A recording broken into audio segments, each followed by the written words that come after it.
Bandwidth for Cincinnati Soccer Talk is provided by Cincy Shirts. Get your locally sourced FC Cincinnati MLS merch today by heading over to cincyshirts.com.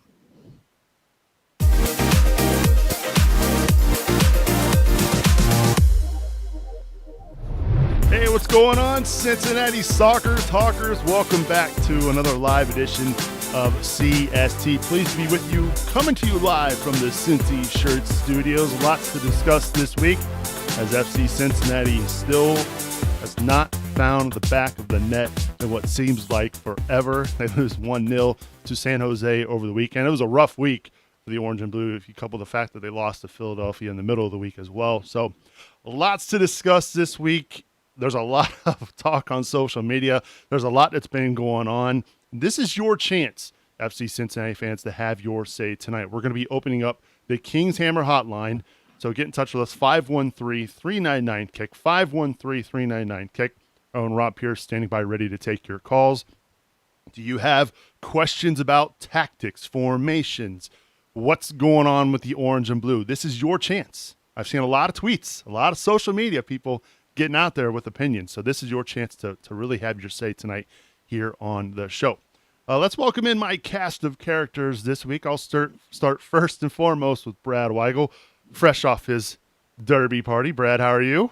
Dude, doing well, man. Coming to you from the road out here in Goshen, Indiana. Heard there's some quality young talent up this way, and with FC Cincinnati getting this academy up and running, figured I'd get a head start on scouting.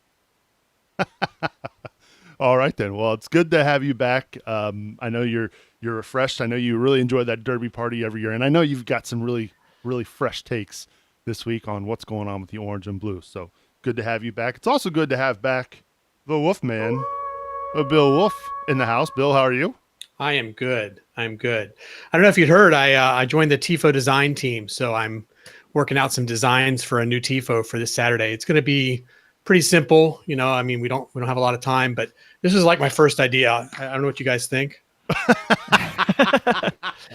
For those who can't read on the podcast form, it's an arrow pointing down and says ball goes here. Oh, yeah. Thank you, Brad, for describing that for us. That's they need some help there. And we're going to talk about that. So we're save that here for a little bit. As I mentioned, phone lines are open, 513-399-KICK. So get in touch with us on the Kings Hammer Hotline. I first and foremost want to thank Brian Weigel for holding down the fort last week for me. Had some stuff going on with my daughter who was hospitalized for a few days. So I just want to say thank you to Brian and everybody else who filled in on such short notice. We apologize we didn't have the live show last week, but I do want to say thank you to everybody who sent their warm regards. Allie's doing much better now, and she's recovering from strep and mono. Never good. Never good. So thank you, everybody, for the warm, kind thoughts. All right. So speaking of warm, kind thoughts, well, that's not exactly happening right now with the Orange and Blue. That's why I'm wearing the Hell is Real shirt this week, gentlemen, because it feels like we're in hell right now with what we've been watching with the Orange and Blue the last few weeks. Do you want to start on Wednesday night or do you want to start on Saturday night, Brad? Because either way, it wasn't good. Well, I don't think we need to go into depth too much on the match at Philly.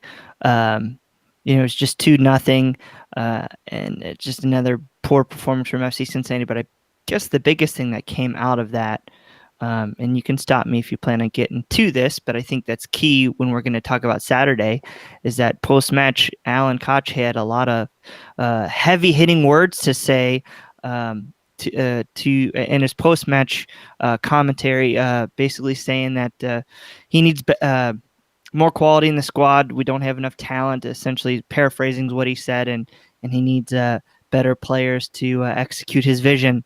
So it's just kind of wasn't expecting that to happen, and 10 or so matches into the year this early. You always talk about a project, or he talks about a project. It's a team that he built. So I was just kind of stunned to hear that so quickly. Yeah, I was too, Brad. And I know a couple weeks ago there was the comments after the match. I guess it was against RSL, where he really harped on this is going to be a process. We knew this wasn't going to be easy. And now, Bill, you hear those comments after Philly, and then even more comments from Fernando Adi over the weekend against San Jose, and you're starting to wonder what the heck is going on here. Yeah, it's kind of getting the impression that not only is the team not functioning fully on the pitch, but maybe they're not functioning fully in the locker room as well, and that's beyond scary. I mean, it's one thing to lose games; it's another thing to struggle on the pitch as a new team. But when you start to feel like the coaches and the players are not in alignment, that is a warning sign.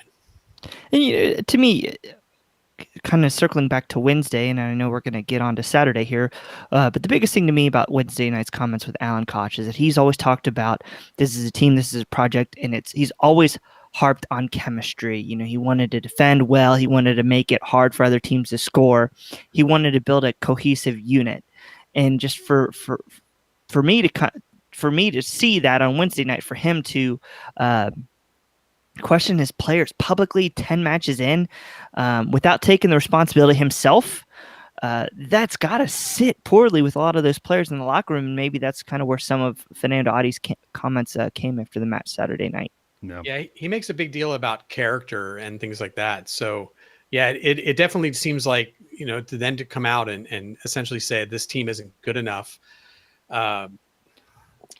that it kind of goes against the culture that he's developing, right? I mean, if you're trying to develop a culture of this team with strong character, players who are going to work for one another, and then you're going to call them out in that way, it just feels like, you're kind of undoing the work you've been doing. Yeah, in such a short amount of time. I mean, the season, I mean, I know we're 25% of the way in now, but it's really not that old of a season, and such a small window, such a small sample size from what we've seen from this club. Let's talk a little bit about the match Saturday night. I think this is all starting to maybe boil over.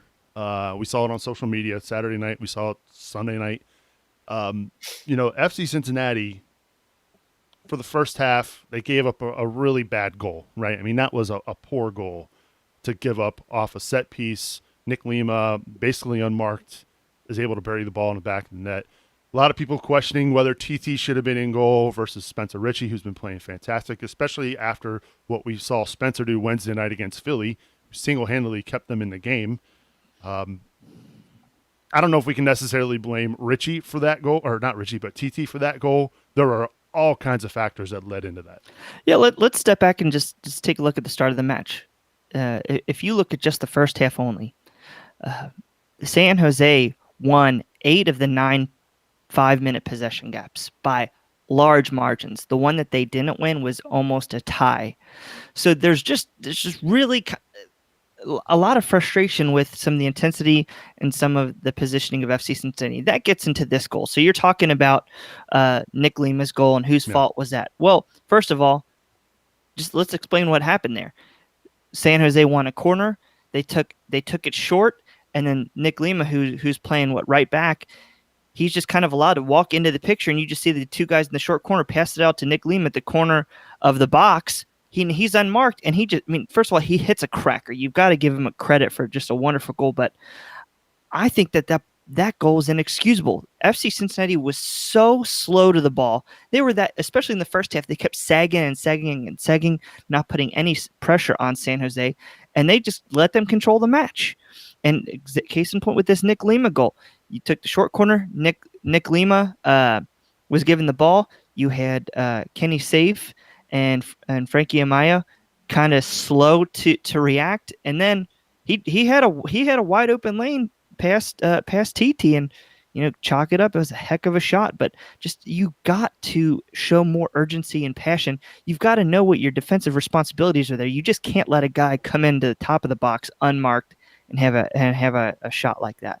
This is a clear, to me, this is a clear sign of lack of preparation. Nick Lima has scored long-range goals like this before. This is not new for him. We've seen him do this. So the fact that you let him unmarked like that from not that far outside the 18 was quite disappointing, Bill. Oh, absolutely. And, as Brad said, the team just kind of sags is the word he used. I would call it sort of bunker. They just fall back really tight into the goal, and there's no pressure outside. And obviously you need to watch those backs as they come forward, especially on a short corner like that. I mean, it was almost predictable, the 1, 2, 3 passing, or I guess it'd only be 2 passing, but you could, even without seeing him on the screen, you could almost envision that next pass. And then he walks, and not only is he unmarked, and very little pressure, Ayua kind of realized a little too late and did at least make a move towards him. But, we're all clustered around the goal, and somehow we left like a wide open channel there. It was actually quite interesting to look at, that there was a wedge of open space that he just walked into and fired a heck of a shot into the goal. So, I don't know that Richie would have got that either. I mean, I don't think we can blame TD for that. I think it was just a phenomenal shot.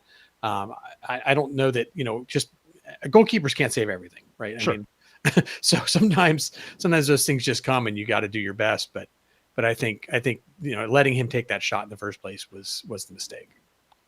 Yeah, I agree with you there, Bill. That was unfortunate, because at that point, FC Cincinnati had pretty much been dominated for the entire first half. And then halftime comes, and you're wondering, when is this team ever going to score a goal? You're just wondering, because it's been forever since we've seen them score from the run of play. It's been forever, really, since they've scored even from the penalty kick against Sporting KC a few weeks ago. And then they're handed a gift. I mean, an absolute gift. I mean, if you're San Jose's coach right now, you've got to be so mad at letting one of your guys get sent off against this team right now that is not playing well. What are you doing risking basically 3 points at that point? Because there was no way Cincinnati was going to score against 11 men. And sure enough, they didn't score against 10 men for nearly 40 minutes, guys. And not only did they not score with a man advantage for 40 minutes, they really didn't even challenge the goal for those 40 minutes. I think they made one real good attempt, and the keeper made a phenomenal save. But other than that, I can't really think of a time where San Jose really struggled in this match, even in the second half, down a man. No, absolutely not. And you mentioned that we were dominated in the first half. If you look at the possession stats, and Brad alluded to this, it was like 30% possession for FCC, 70% for San Jose. You turn around with, as you said, 39 minutes, 43 actually with stoppage time. Yeah. 43 minutes of us having a man up and essentially getting a go at them. We still didn't turn around the possession. We only had 48% possession by the end of the game. We were just never really in control of this game, even with a one-man advantage. Well, then you talk about not being able to put the ball in the back of the net. I think that if you haven't read it yet, go check out Brad Goff's Talking Tactics piece today. He really broke it down to what we've been talking about lately. You want to know why FC Cincinnati still has trouble when even when they're given, even when they're up a man? It's that these guys just aren't. Their off the ball movement is terrible. You're just seeing guys that are just kind of laterally going downfield without any point. You're not seeing any productive off the ball movement. You're not seeing any dynamic movement that might be able to open up some passing lanes or confuse players. Kind of like, that Atlanta match where I want to say Adi kind of moved off to the right. He went to the right. He dragged, and I can't think of the center back's name for the life of me. I can picture him. But Michael Parkhurst went with Adi, and that left Lamar wide open right there to hit the tying shot.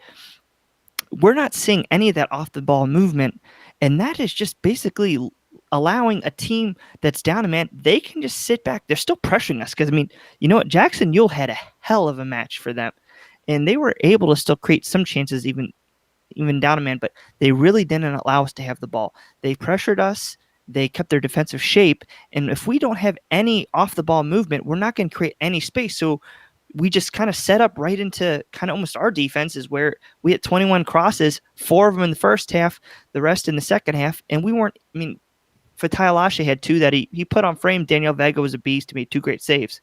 But you just aren't seeing the combinations there successfully that are going to keep producing chances time and time again. No, I feel like we form like a half circle around their goal, and we just sort of pass the ball around, with our players, and they just kind of stand in position. There isn't a lot of of movement. I mean, there is some obviously, but there isn't a lot of trying to get behind the defense. There isn't a lot of give and goes. They just sort of like pass the ball around the goal. It's a very strange thing. I mean, we basically don't play a possession game. We play a counter game. You can see that in the kind of possession we're getting. So we're playing long balls over the top, or we're trying to do quick counters, and our guys run up there and then they hold up the ball and they form a semicircle and they pass the ball around. And it's like no one wants to take a shot, or no one wants to put it in the box. I don't know what the deal is. Yeah, I don't know either. I mean, we had one shot on goal. Or sorry, we had 3 shots on goal. Yeah. Sorry, they had one shot on goal. They had one shot on goal, but I'll tell you what, Jackson Ewell should have had 2. Yeah. You know, they even though they only had technically one shot on goal, they still were close several times. Oh, and our real chances were Fatai Lashe twice. Yeah. So. Speaking of Fatai Lashe, he gets, I believe that's his first start of the year for FC Cincinnati. Also getting his first start was Frankie Amaya. Amaya, still learning how we need to pronounce that. He looked, I would say he looked pretty good. He was probably one of the bright spots on the night. Lashe didn't look all that bad playing against his former team. Lasso, again, he got a start, and he didn't seem out of place. But then, you know, as that gift was given to FC Cincinnati there in that second half on the second yellow card, some substitutions were made, Bill. And for a team that, let's be real here. I mean, this team has been begging for goals, right? I mean, they need to score a goal in the absolute worst way. The first sub was Darren Maddox for Manu Ledesma. And I think we all, even us at CST, we all looked at this substitution like, what, why? You need goals. Like, what? This is your chance to go score a goal. Why are we taking an attacker off? Shouldn't we be taking off maybe a center back who's on a yellow card like Forrest Lasso was? Take a defender off. Go for it. What is it you have to lose? Go for it. Go get a goal. Why are we taking off an attacker here for Ledesma? It was confusing, I think would be the simplest way to put it. Nothing against Ledesma. I mean, he's a creative player who, sure, you know, if you're looking to create chances, it could make sense to bring him onto the pitch. But I don't understand why, you know, we have our attacking player in the box in the top there, and we're going to pull him out and replace him with essentially more of a wing or a creative midfielder. It left us without a forward. And then, you know, at the same time, we've got Adi on the bench, and we're going to leave him on the bench. Now, obviously, we brought him in later, but at the moment then, at least you would have thought, okay, Maddox is coming off, we're going to put Adi in. You know, I think it was like the 63rd minute or something like that. So, you know, I know Adi is supposedly not quite match fit or anything at this point, but I think 20 minutes, you know, I would think we could get 20 minutes out of him. Not only that, but even if he's not match fit, Bill, he is not going to have to do a lot of running, because at that point, up a man, you would think that FC Cincinnati could keep the ball in San Jose's half. Yep. Yeah, and not only that, but, you know, the other thing that Adi gives to us at that situation is if we're going to be pressuring them like that, you would think we would get crosses in, we would get corner kicks, and you give us another 6-foot+ player who's in the box for all of that. I mean, you already can bring up Waston, you can already bring up Hagelin, or sorry, not Hagelin, Lasso, and then you can have Adi in there. You got three tall guys in the box for this. You know, at least it's another shot. So yeah, it was confusing. It was definitely a strange. So hang on, Brad. I'm okay with the Ledesma sub. I'm not saying that Ledesma shouldn't have come on, because he's one of those guys who can play balls from out wide. He's good on set pieces. I get that part. But what I don't get is taking off an attacker to bring Ledesma on. I would take somebody off from your defense. If you concede a goal at this point, who cares? Just go score a goal. Yeah, I was going to say, my biggest beef isn't necessarily Ledesma for Maddox, because Maddox has played a lot lately. Sometimes, I mean, the guys they just wear out. They're humans. But if I was doing something, I think Matt Doyle made an interesting comment, and I want to echo his statements on this. If I do some things, I might do them early. Maybe I switch to that back three sooner, Yeah. And then you can kind of keep your midfield. Um, you can keep Oyua and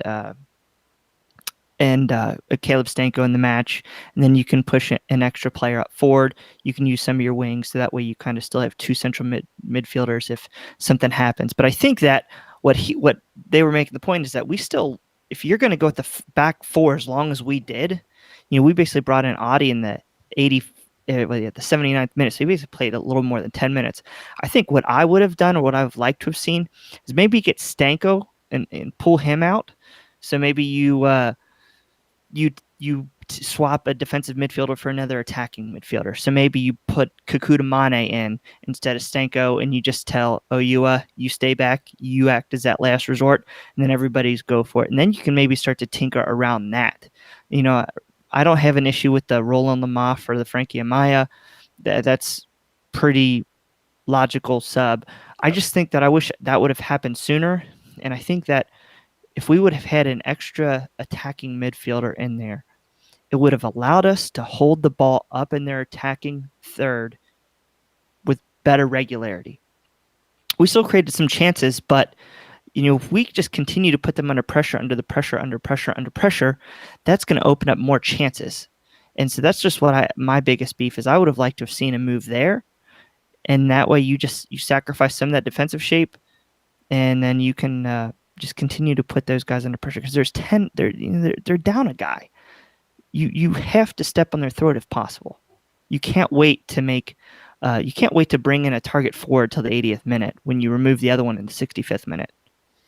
No, and the other thing was, and I don't remember the stats, but I remember looking at them, and when you look at how many shots are taken by each team, San Jose takes at least half their shots, a little bit more outside the box. And if you look at FCC, we're taking most of our shots from inside the box.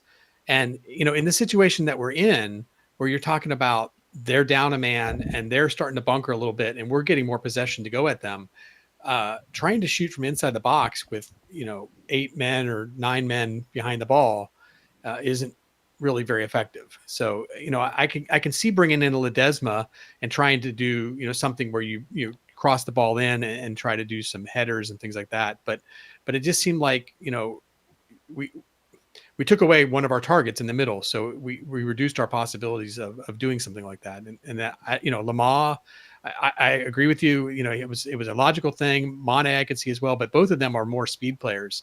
So I can get bringing in Audie. I can see bringing in Ledesma and trying to go for, headers in the box and that kind of stuff. But I don't know. It just didn't seem like the strategy was there. It was just kind of a weird, like, here's Ledesma, but we don't really have anybody to send the ball to. Well, we want to hear from you, folks. I know you got quite a few of you watching tonight live here on Facebook, YouTube, and Twitter. So get in touch on the Kings Hammer Hotline, 513-399-KICK.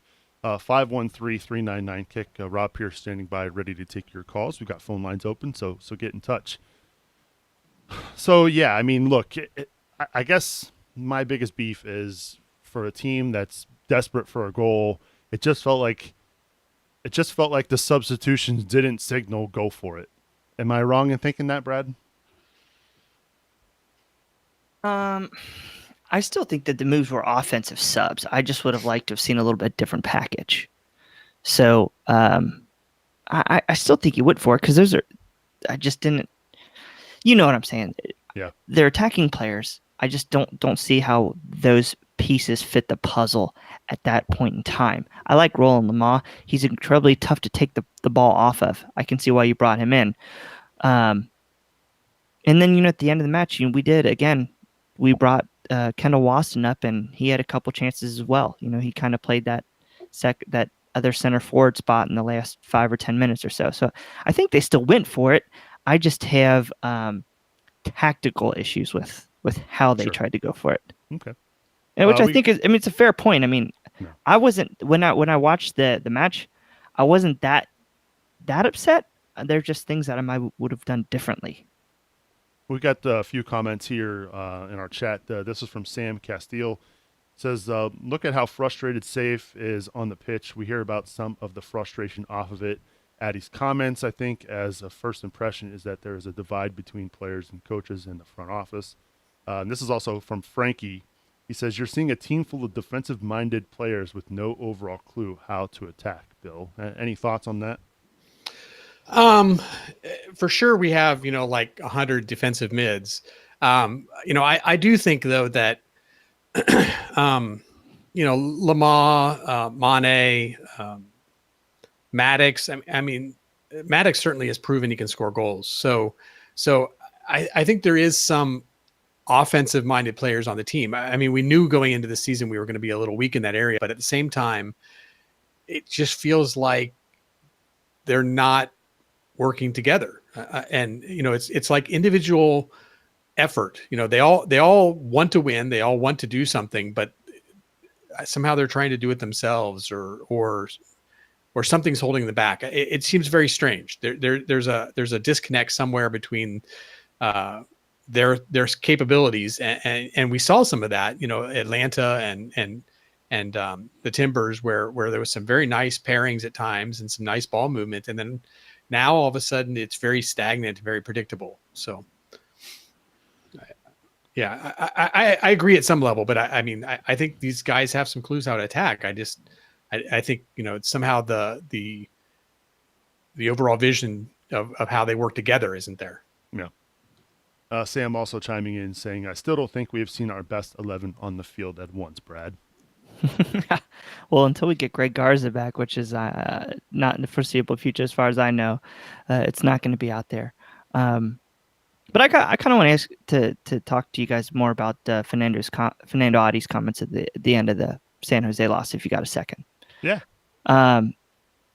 Do you think that with his comments basically saying we don't have that vision, we don't, maybe you didn't say the words direction, but do you guys feel at all about if that's sending a message back to the coaching staff after what happened Wednesday? Bill, you want to go first? Or you want me to go first? Go ahead. I've got a thought, but go ahead, Soups. I mean,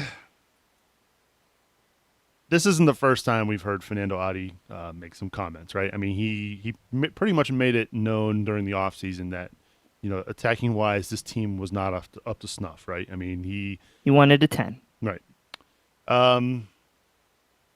There's guys I know we feel that guys like Alan Cruz, who's been playing out on the wing as more of a defensive midfielder, so he's out of position, it feels like.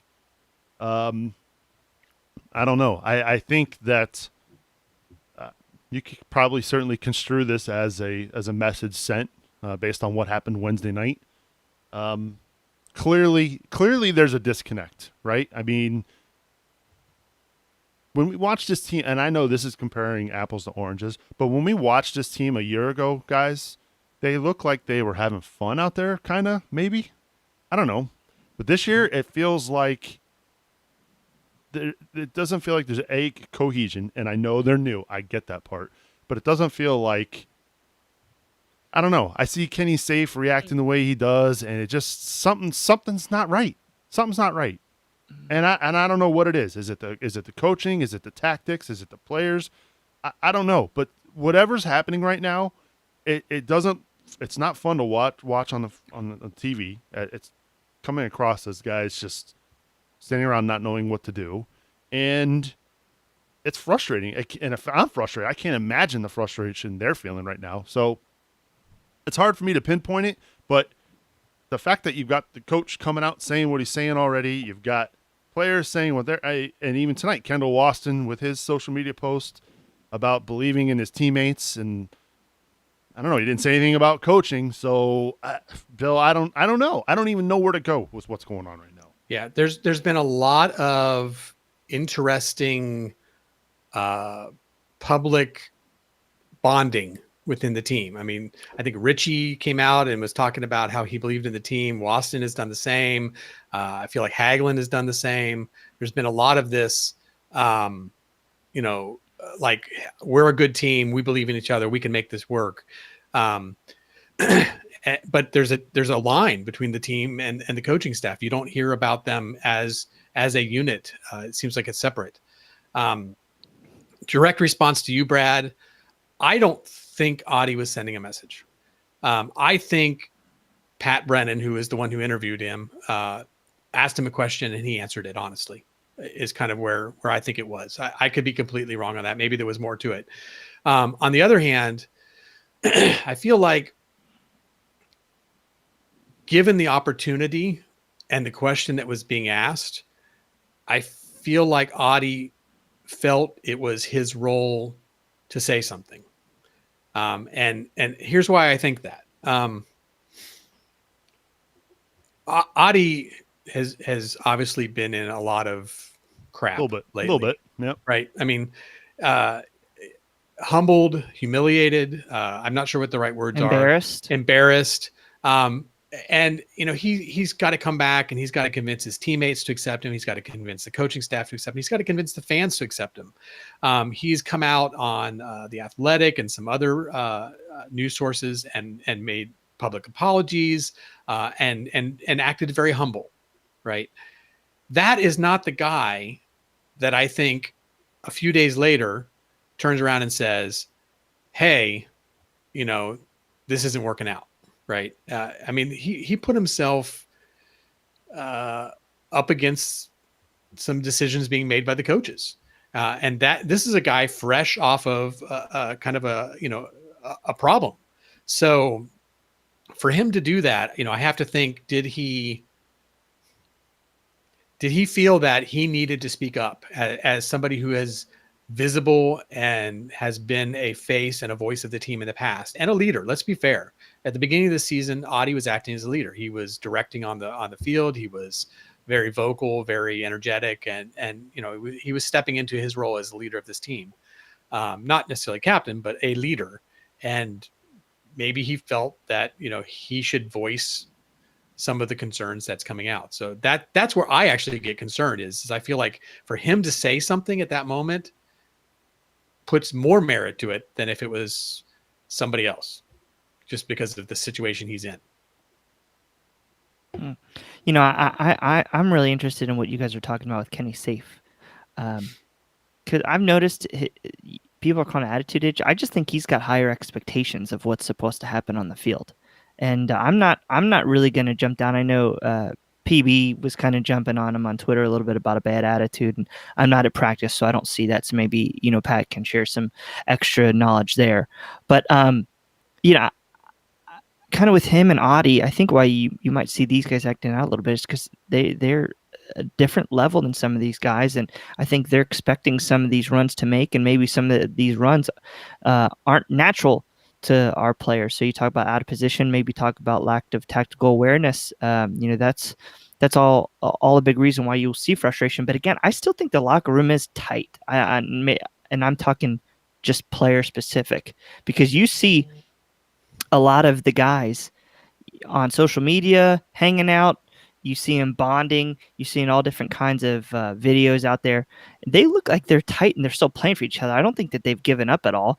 I just think that they don't know what to do. And you mentioned last year, again, a tight team off the field, you always saw the circles and huddles and that culture that Alan talked about.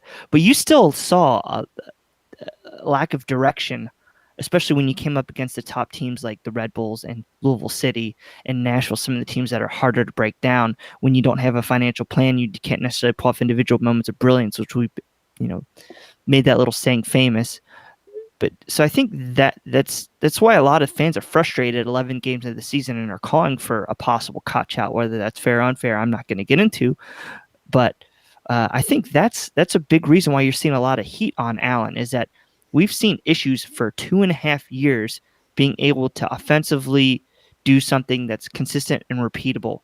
And I just think that a lot of fans are scared. They just don't see the bigger picture in the end. That's my biggest frustration, is I don't see what the plan is out there. And 2.5 years in, we should see some sort of resemblance of something. And I still don't know how Alan Koch wants to play soccer. I don't. What do you make of, and I've been seeing this a lot. A lot of people on social media basically saying, be patient. This is trust the process. This is a a process that's ongoing, that the team's still learning one another. Like, what do you make of that? Because I think at some point that has to run out, right? I mean, we were kind of waiting for that to happen back in 2017. Then they had the Open Cup run, right? And everything was kind of, I don't know, it was disguised on what really happened that year, because they squeaked into the playoffs and it just was not a good year in the regular season, right?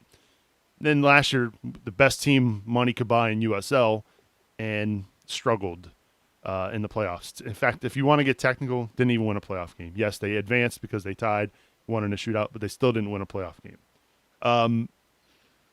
What do you make, Bill, of those folks who are the super? I trust in whatever's going on. Like, I have a hard time with that, because I'm watching this and I'm not seeing progress. I'm not seeing improvement. I'm okay with believing in what's going on, but I don't see where it's getting better. Well, I'm in agreement with you, Nick, in the sense that I don't see progress, and I think that's part of what people get frustrated with. This season specifically, 11 games in, the fact that we're losing games is one thing. The fact that the games we don't seem to see. Well, let's use Audie's words. We don't see an identity. There isn't something from the team that we can say, okay, I see where they're going with this. It's just 11 guys running around, it seems like, a lot of times. But to come back to your question about the people who are, trusting the process, or true fans, or whatever words we want to use these days, I think everybody fans in their own way. So, Sure. There are going to be some people who literally just, they're from Cincinnati. This is their team. They are going to support them, and they are going to never accept or say anything negative about them. And I think that's fine. And for me, I'm in a little bit different position. I'm a knight of the Bailey, right? So I go and I play drums, and I'm in the Bailey trying to support the team. And, for those 90 plus minutes, I'm not going to quit drumming, and I'm going to support that team until the last whistle blows, because that's what I do. To me, those boys are on the pitch, I'm there for them, and I support this team. But that doesn't mean that off the pitch, or off the game, I can't wonder what's going on. And that's kind of where my fan level is. And then there are some people that, at the games are just going to start to say, I don't understand what's going on here. And they're just going to leave after 2 goals and go home. And we saw that at the last home game. So I think it is what it is. I don't get upset about people who have one opinion or another. I just think as fans, we need to respect each other a little bit. I mean, Sure. For one person to have an opinion that Koch should be out, I think it's fair if that person has that opinion, if he's willing to be, I don't want to say constructive about it. That's not exactly the right word, but not just angry and mad and screaming, right? If he's somebody who says, hey, this is kind of what I feel, and somebody else says, hey, he's our coach, and I think we need to get behind him and support him for the whole year, that's your opinion. And I think it's great that people can have different opinions. I think we just need to not beat each other up. I mean, we're all trying to get the same team here, right? FC Cincinnati fans need a little grace right now. Yeah. And I had the conversation with somebody off air who I respect, and I gave him an opinion, and he disagreed with that opinion, and then he had words like I was dumb and I was stupid, and that's completely not the case. I might think you're wrong, but I'm still going to listen to what you're saying. Okay? So I think a lot of FC Cincinnati fans need to take that to heart, where you need to learn we're all on the same team here. Yep.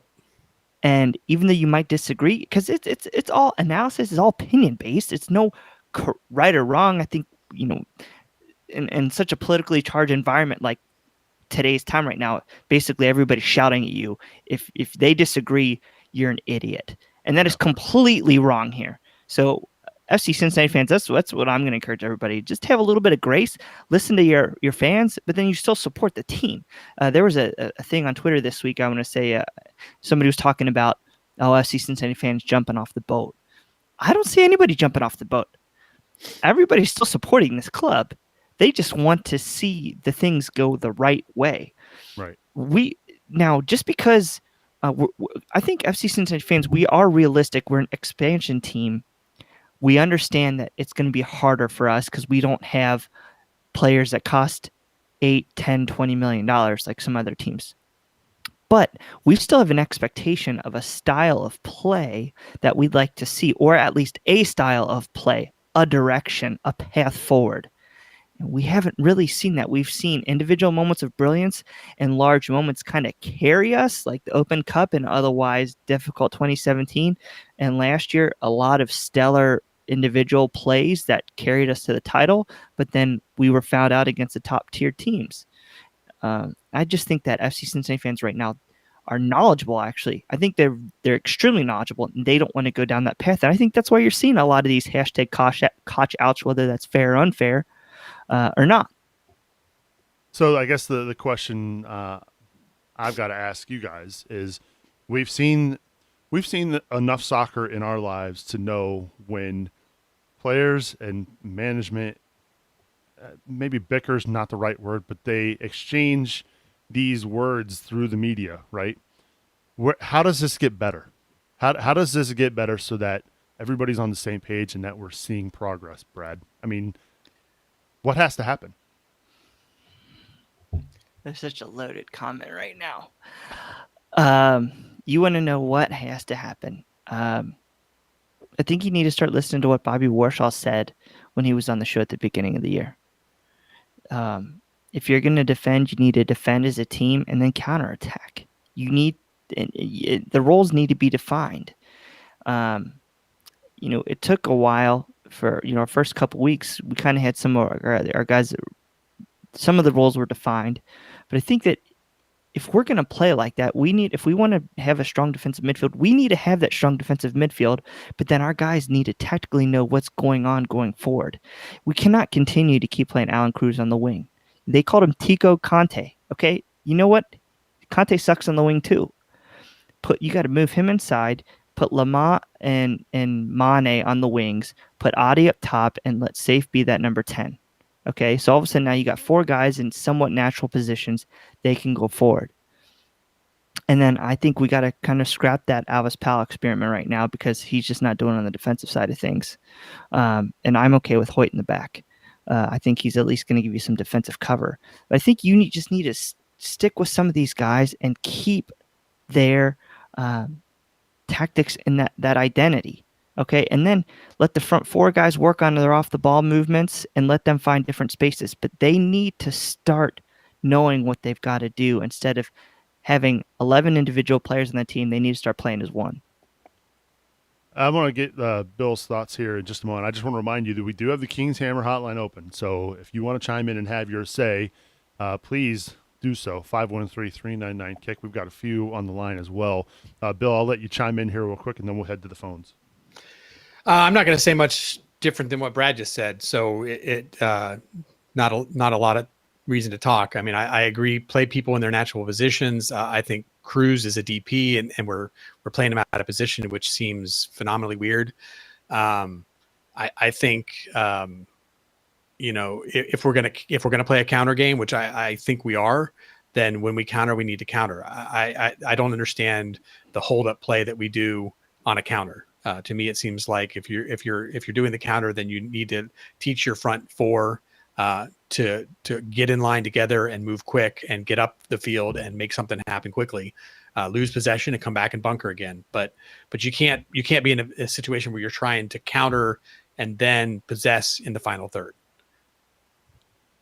Well, if you're listening to the podcast after the fact, we want to hear your thoughts. So get in touch with us, feedback at CincinnatiSoccerTalk.com. It's that time of the show where we give a shout out and big thanks to all of our tremendous supporters. In fact, it's the first week of the month, which means we're going to be saying everybody's name. So this is a good chance for you to get supporting the show, CincinnatiSoccerTalk.com/support.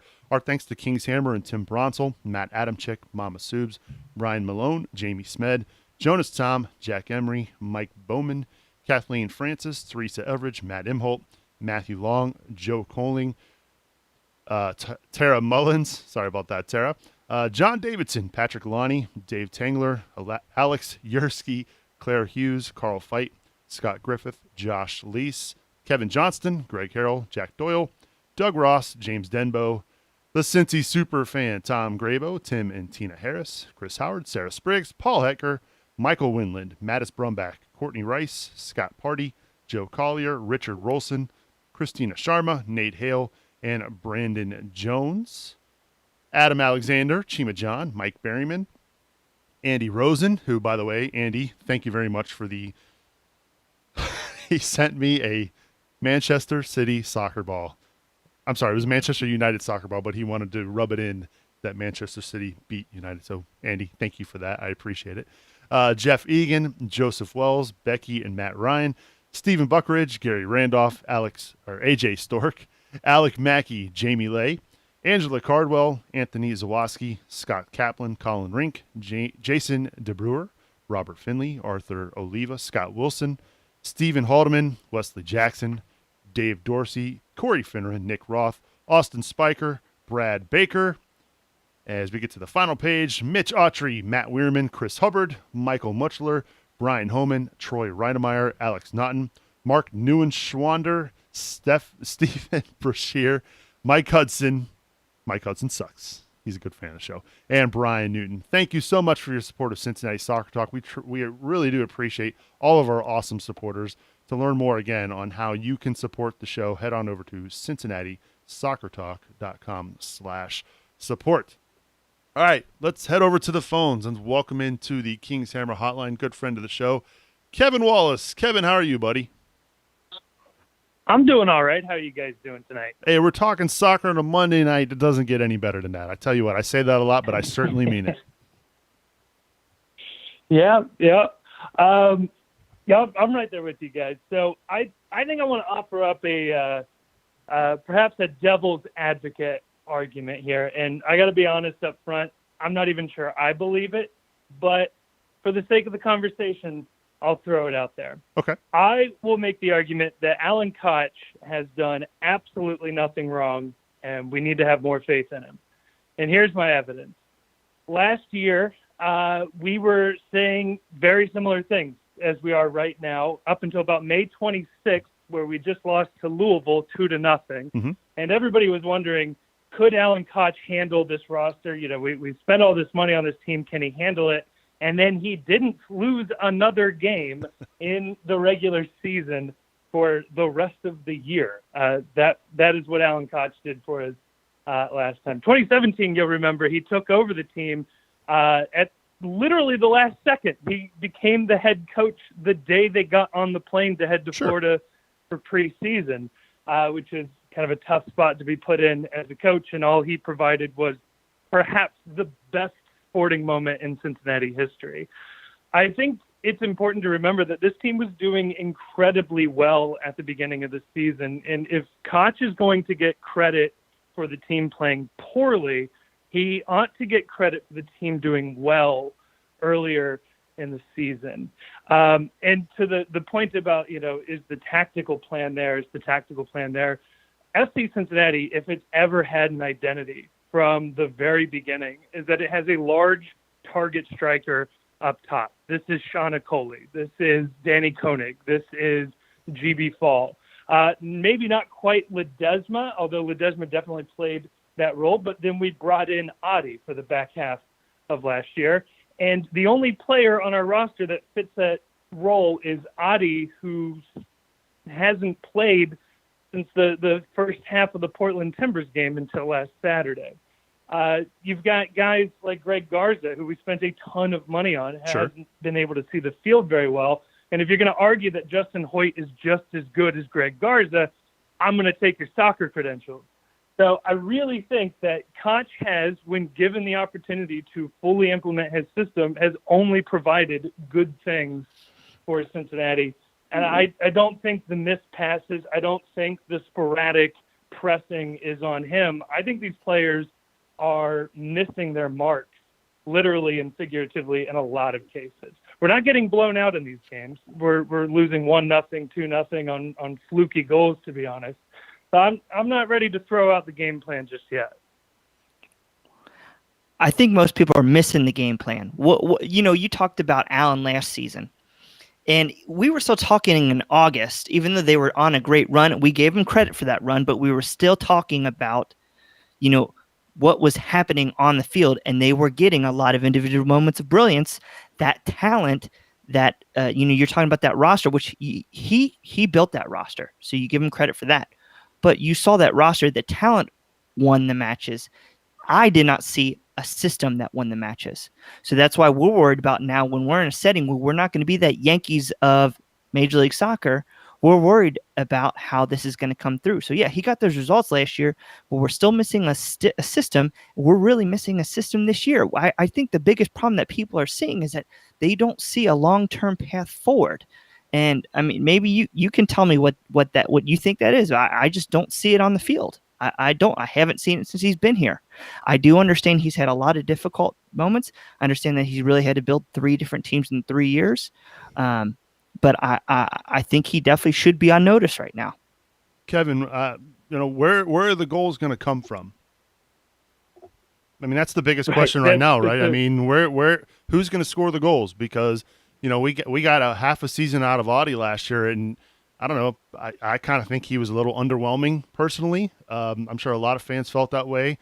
I know it was a tough situation to be thrown in, going from a Major League Soccer team last year in Portland to USL. I get that. But where are the goals going to come from? Yeah, I mean, if you look at this roster, you got Kakutamane, who is a proven MLS asset. This guy was on the verge of breaking into the U.S. men's national team before moving to Mexico and having a disastrous spell there. And it's actually kind of weird that he ended up back in MLS.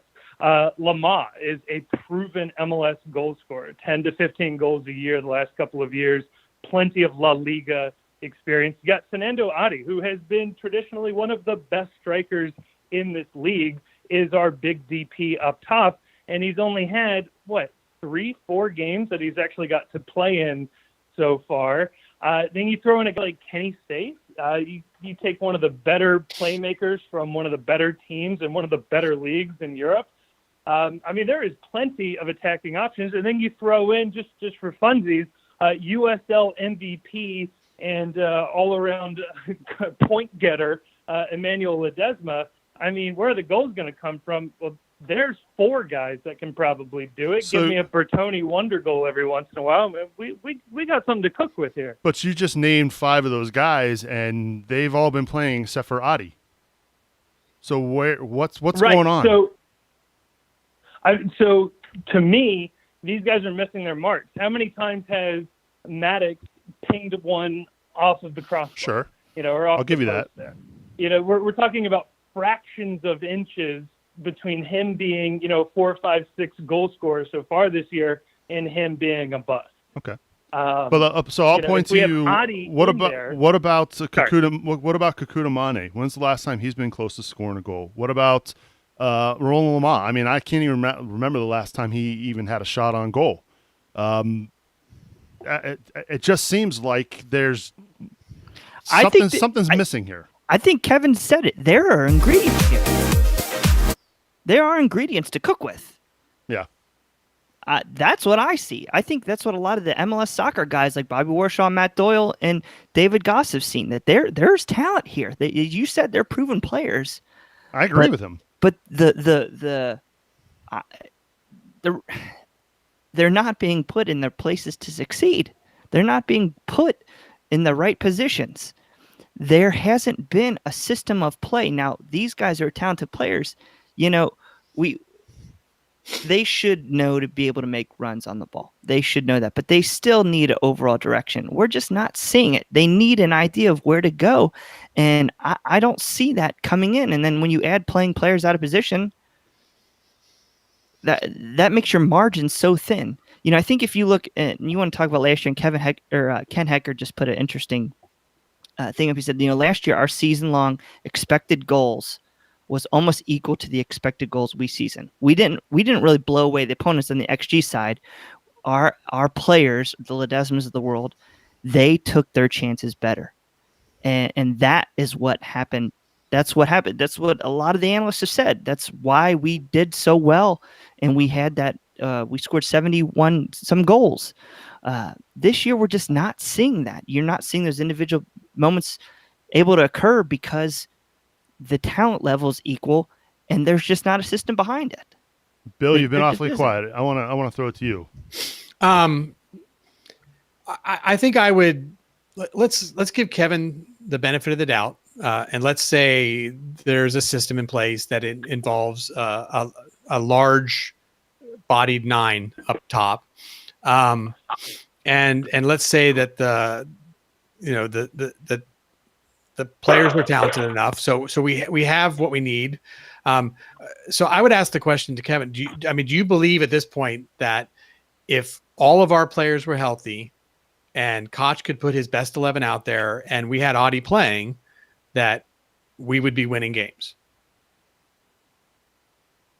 I would say look at Atlanta and look at Portland for what a potential, best 11 could look like for FC Cincinnati. That's when we had Garza and Audie both healthy, both happy, and we had Kenny Safe join us partway through that Atlanta game. Yep. So those are basically the last 2 games that we've had a full strength roster. And, you give a team 277 days to prepare for MLS.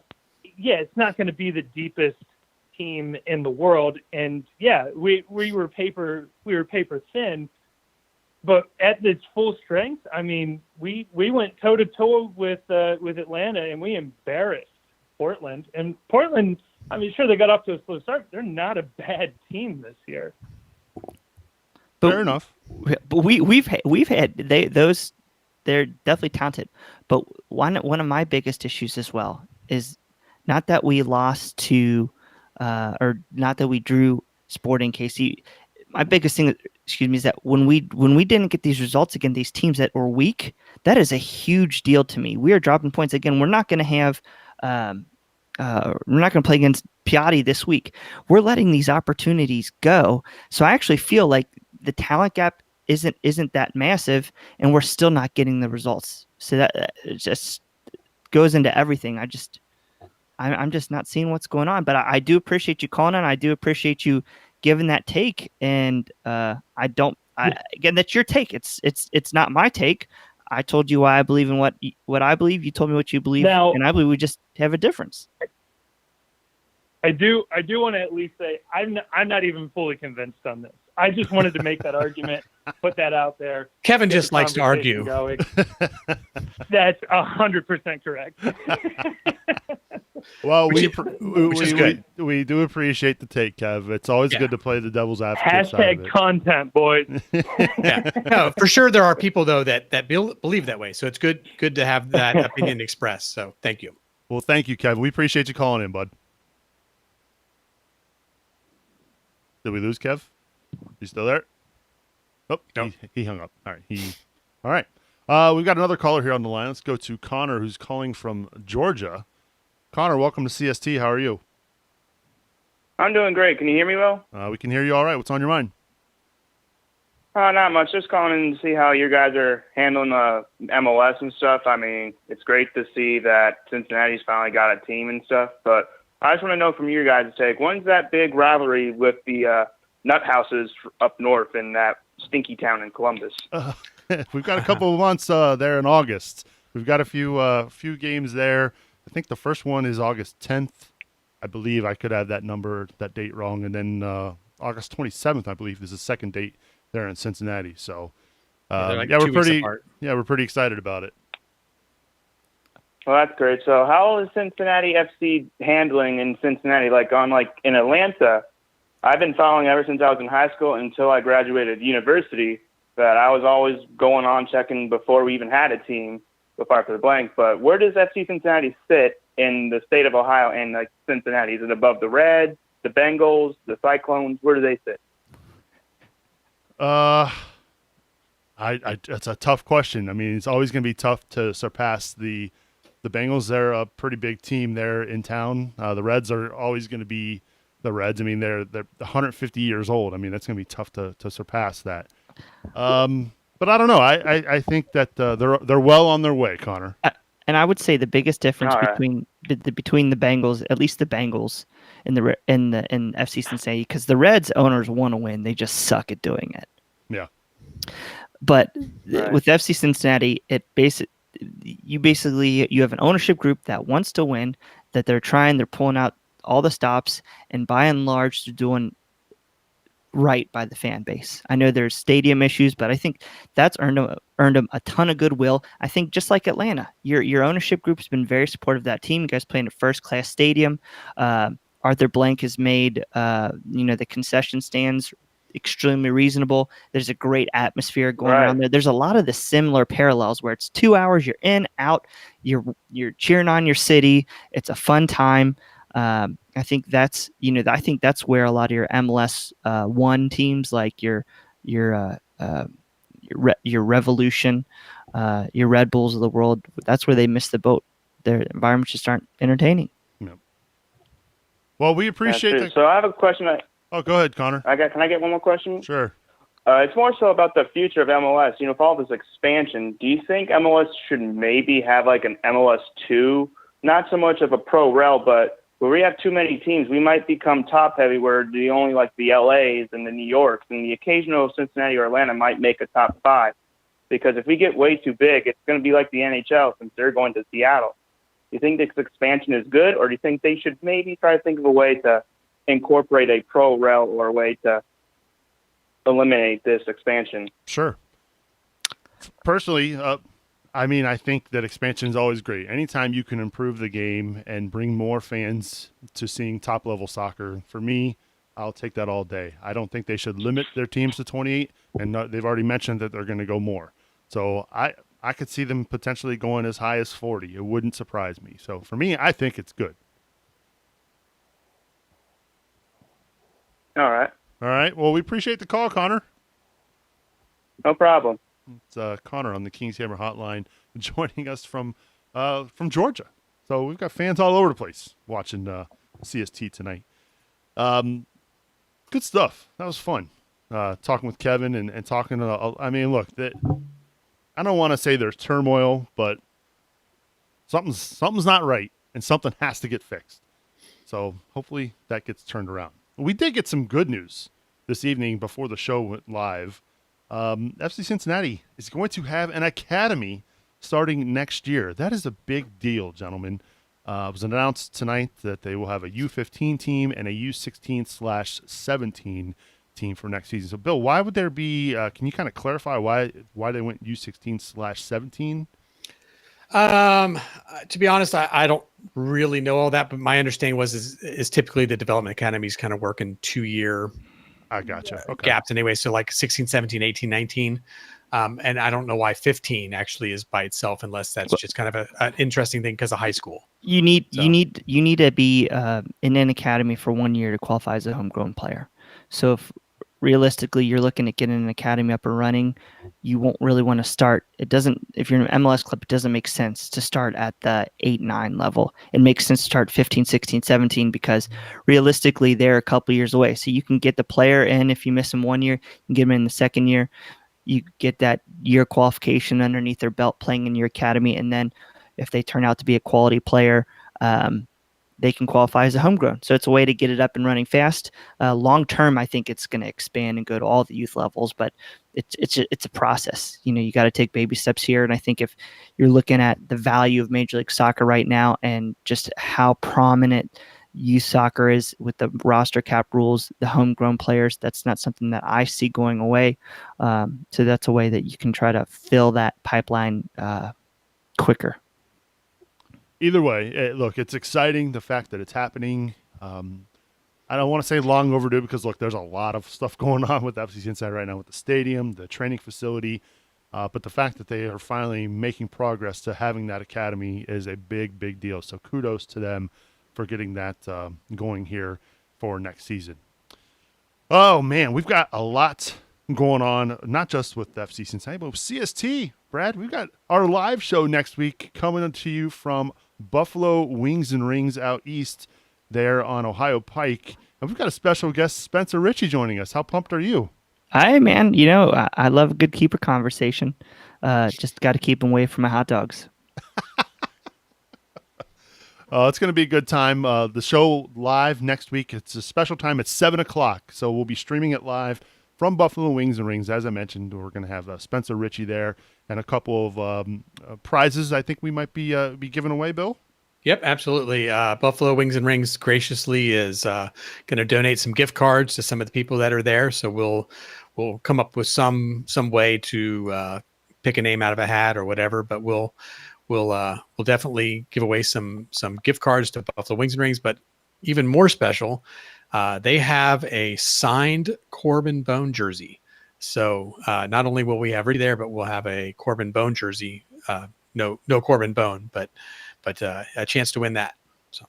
So you got to come out.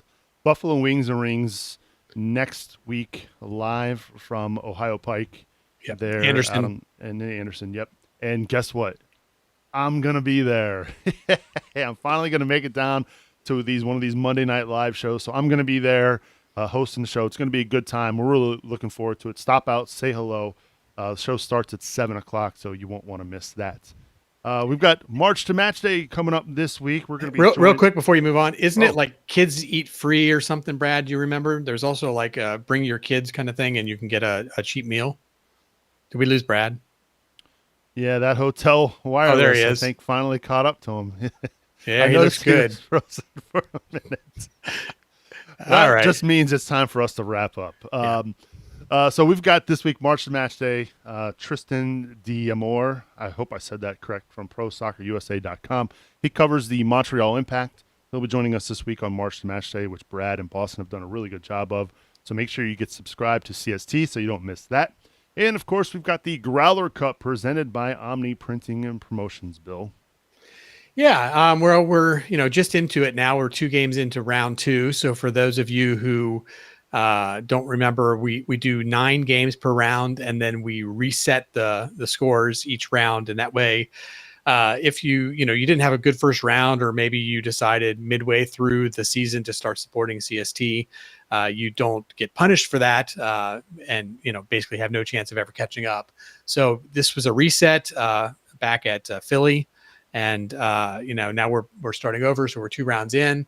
For those of you who did win the first round, and I'm not going to go there, but for those of you who did win the first round, don't quit, because tiebreakers involve, how you did in the rounds. So for sure you want to keep your scores up. But anyway, for this week, a lot of people were not expecting us to do well on the last game here. Should I do both? I guess I needed to do both. I only put in the standings for one. Sorry guys, I didn't put all the information in here for the last one, but for week 2 of the or not week 2, game 2, sorry, of round 2, 7 people got it perfect for San Jose. So there was a lot of people who were not expecting us to do well, and with that many, I'm not going to like list every name, but our top 2 in the standings actually did very well. They've been perfect for both games in this round. So congratulations to Sarah Spriggs, and I'm never going to get your name right, but Mark Neuenschwander. Yeah, I had a hard time with it too during the supporters. I'm going full German on it, but I have no idea how he actually says that. But anyway, we're early in, so there's not really exciting as far as, the gap starting to create here. I think our top 8 people in the standings are only separated by 1 point. So first and second place, or first and third place, however you like to look at it, is 1 point apart. And there's 8 people really, really close. And honestly, you can look at our standings, CincinnatiSoccerTalk.com/Growler Cup, and you'll see everybody's in this with the possibility of winning. And there'll be, great prizes and lots of fun, more than anything else. So join and play. Yeah, it's a good time, and it's not too late to get entered. Head over to CincinnatiSoccerTalk.com/support and get involved in the $5 a month donation level, and you can partake in this year's Growler Cup. All right, final thoughts as we begin to wrap up, and welcome back Brad Weigel to the show. Brad, are you with us? Can you hear us? Hey, man, it's a road game. Sometimes things happen. First of all, good to have you back. Final thoughts as we get out of here, and thank you for re-upping that hotel Wi-Fi. I know that's expensive there. Final thoughts. Foot golf, August 24th, ladies and gentlemen. We're going to be back at Woodland Golf Course. Make sure you get your team signed up. We just had our first one, I want to say this weekend. So Yes. excited there. It's going to be another big event. Just finalizing a couple of last details, but it'll be, like I said, at Woodland again. Right now we're shooting to have our party back over there in Cheviot on the west side. So make sure you get your teams in. I'm going to have tons of cool prizes, a lot of great support out there. And then I don't know if you've mentioned it yet. March to Match Day. Have you said March to Match Day we yet? took care of that one. Cool. A really interesting guest tomorrow with Tristan Diamore. It's going to be interesting because you got a Montreal team that's banged up, but they might have a return of Bakary Sagna, former Arsenal defender, might be heading to Cincinnati this week. So keep your eyes and ears open and listen Wednesday night or Thursday morning. Good stuff, Brad. As always, appreciate it. I'm glad you brought up the fact that we had a registration over the weekend. My thanks to Lee Epling for being our guinea pig as we worked through. Since we upgraded to the new website, there was a lot that we needed to do to get ready for the foot golf. So Lee, thank you very much for your patience and for helping us out with that. And of course, Bradley, thank you for all that you do. That was a thumbs up for all you audio listeners. All right. Final thoughts from Bill Wolf. Bill, appreciate all that you do for us as well. No worries. It's always fun. So my final thoughts are for all of us who are getting frustrated with FCC soccer lately and want to see some goals or whatever. There's a lot of soccer going on here in Cincinnati. FCC is obviously the big show and the bright lights, but there's a lot of great soccer to watch that's not FCC. And specifically, I'll mention a few things that I'm aware of. The Cincinnati Dutch Lions, coached by Paul Nicholson, a previous FCC player and a friend of the show. They have their home opener. Actually, I think their opening game of the season this Friday. So head out to NKU, check that out. I'm not sure of the time. Sorry, but you can go out and do a Google search on Cincinnati Dutch Lions. But be out there Friday, catch the game. Probably Tina Harris will post it in Facebook because she's excited. Hint, hint, hint, Tina. And then the other thing is there's a lot of national team stuff going on here coming up this summer. Specifically, as we're looking at May, which is where we are right now, there's a U.S. Women's National Team send-off series. So if you're a fan of U.S. Women's National Team soccer, join the American Outlaws at Molly Malone's. We'll have some, watch parties going on there. It'd be great to see everybody out there, cheering on the women. And then, of course, we're essentially now a month away from our U.S. men's national team coming to Nippert Stadium. So hopefully you've got your tickets and, it's another chance to see some soccer in Cincinnati. Well said, Bill. Again, as always, I appreciate all that you do. Appreciate being here. My final thoughts this week.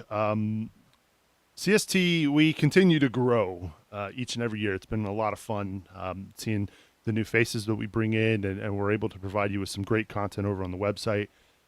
This year here for 2019, we had the pleasure of having our very first intern ever. Jacob Clary, his internship has come and gone, right?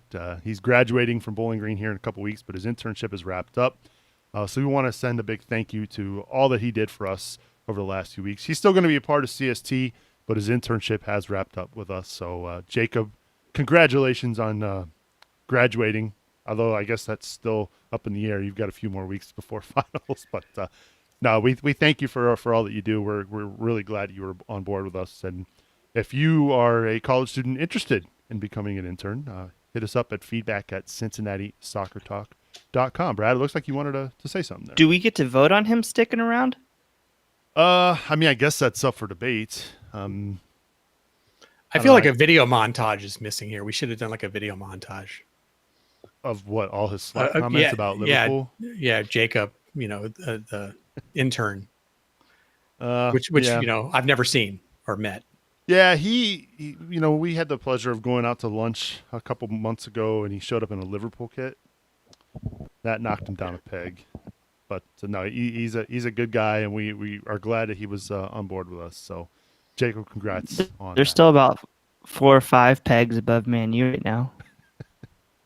Yeah, I'm not going to go there. That's time to wrap up. Our thanks to everybody who tuned in live on Facebook, YouTube, and Twitter. It's been a pleasure being live again here from the Cincy Shirts studios. For Brad Weigel and Bill Wolf, I'm Subes, reminding you to watch your tackles, and we will see you all next week.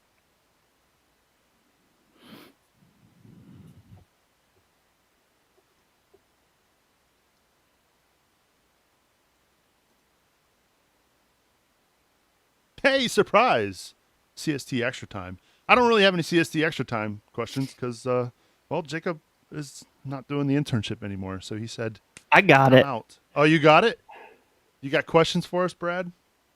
Is your internet still working? Yeah, I got a couple here. There Can you it hear is. me? Okay. Yeah, we can hear you. Yeah, sorry about that. Oh, I don't know why I decided to play the intro again. Okay, just not my night. What's up? You let me know when you're ready. I'm ready. Go for it. Okay, hold on. Scrolling, I'm scrolling, He looks I'm great. scrolling. Okay. Hashtag CST Extra Time. What would you do with Amaya after the U20 World Cup? I mean, is he going to play? That's the question. I thought he did well Saturday night against San Jose, but is he going to get regular minutes here? That's my thing. If he's not, send him to a USL team. I agree with that. I'd like to see him stay. I'd like to see him get minutes. I like what he brings. But but who are you going to play him instead of? You know.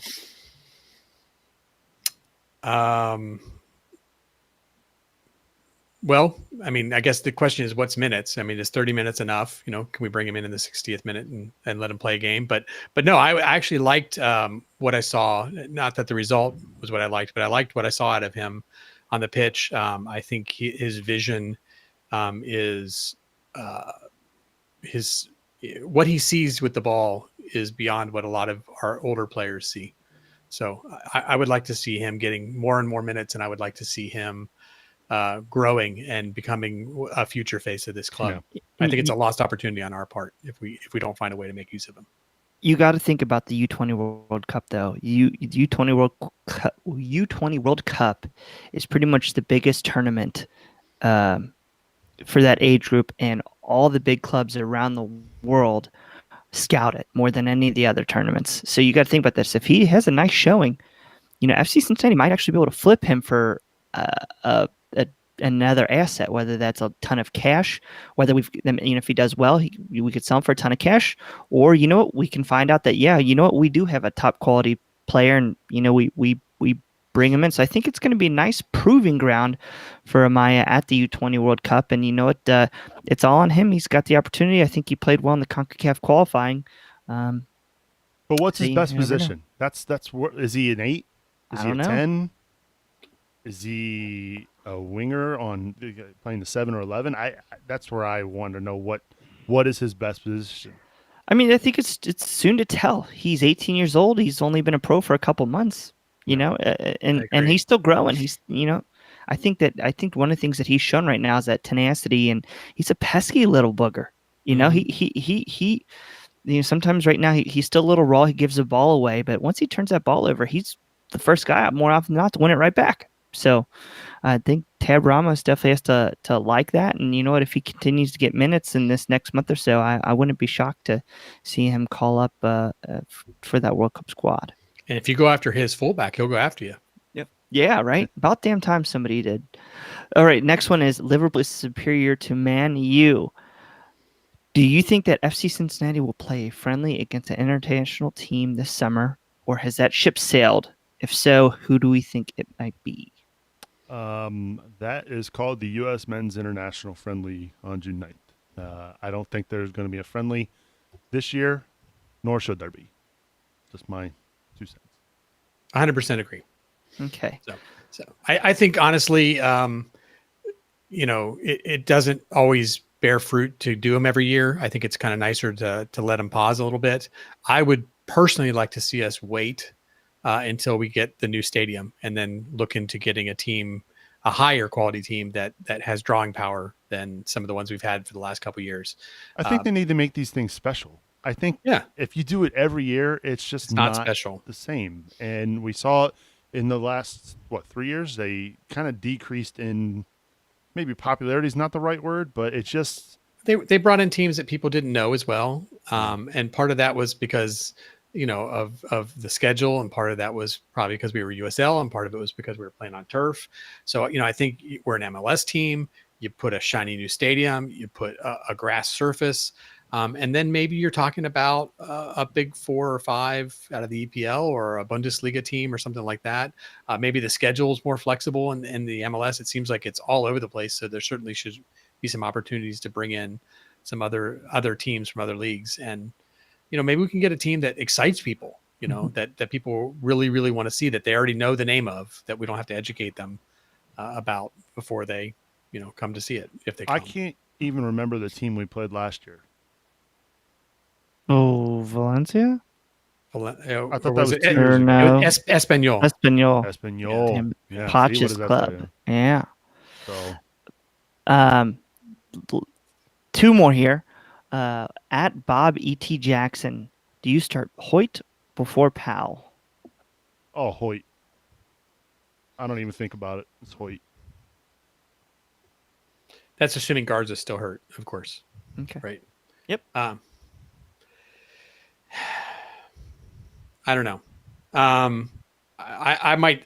I mean, my tendency would be to say Powell at this point. I think, or sorry, Hoyt at this point. I think Powell is a good fit for a 5 in the back, or a 3-5, whatever, 3-4, something kind of scenario where you have full wing backs. I think if we're playing a 3-4-3, Bill, I'm with you. I put Powell right wing back in. Yeah, but I think with a 4 in the back, he is struggling somewhat in at least in what we're trying to do, and I think Hoyt's a little bit more consistent and a safer bet. The only thing I could see is Hoyt just he's getting up there, the speed isn't there. If we know we have a really solid, fast left wing that we're up against, we may need some speed in the back, and we may have to make a decision. All right. Final question. This is from our guy Grayson. At CST Extra Time, with the live show next Monday, what is your food order at Buffalo Wings and Rings? Oh, that is tough. You guys will stone me. Well, Bill, I mean, you can, if you want to tell the audience, feel free. I mean, no, I'm good. I've not hid the fact I'm a vegetarian. Yeah. So wings isn't exactly your thing. No, they actually do have a cauliflower wing. Yeah, I was gonna say cauliflower. Which isn't too bad. But no, my order at Buffalo Wings and Rings is one of two things, depending on how hungry I am and how much I want to stick to my diet. If I'm on my diet, I do the Southwest salad with no chicken. And if I'm, binging or eating well or whatever it is, it's a Mexicano burger sub veggie patty with fries. I am not ashamed to admit I know I've at least put down 30 wings before. That was back in my day. I don't know. I'm also on a diet as well, so I'm gonna have to figure out something that I can. But you're on a keto diet, so you just need like lots of meat. So just 30 wings would probably bacon cheeseburger. Do they have unbreaded wings? They do. Then I might have to go that route. Yeah. Dude, maybe not 30 of them, but. Dude, my favorite night at Wings and Rings is Wednesday nights, tender night, where you can get like $1.29 tenders. So definitely, you do the naked tenders with you can either do the habanero or I'm definitely a big spicy garlic guy. Yeah. But now Grayson invented a sauce there, so we should probably try his jalapeno sauce. I was at one place, I think it was called Prego sauce. They took that's wrong. Little bit of everything. It was called Prego. I guess they said that they had a lady who was pregnant and she loved it, and so they took a dab of one of every sauce and made it for her. But Monday night, just for everybody who's in, kids eat free, so make sure you bring your entire family out with a paying adult to come out and support CST. Thanks for confirming that. That was the question I asked you when you froze. I said, "Isn't it kids ate free? Where's Brad?" Oh, jeez. Yeah, my bad. It is. Yeah, it's going to be a fun time. Luke Spencer with the equalizer for Louisville. We need to call him up. And on that note, I think we wrap it up. Brad, thanks for hosting Extra Time. That was fun. Yeah. Thank you guys for having me back on. I think it's been a while. Last time I was on the online live show, we were still good. Yeah. So maybe it'll change our fortunes. There But you At go. least Alan Koch hopes so. Or maybe you ruined our Did I- fortunes last time, and it's going to get even worse. Oh boy. All right. Thanks everybody for watching. We appreciate it, and we'll see y'all. Oh, I'll show that real quick, Ben, or not Ben, Bill, for everybody to see. Who am Go I? put the. I know I called you Ben. I'm so yeah. He's got Oh, the do we want to tell people you're coming Monday? I We just did all I've already this, that. man. You were gone, man. Yes, I will be there. Epic Brad Machine. fail. Epic Brad fail. All right, it's My time to get out of 200 megabyte internet does not transport to Goshen, Indiana. here. It's Just bedtime. reboot your modem, and you'll be okay. See you guys.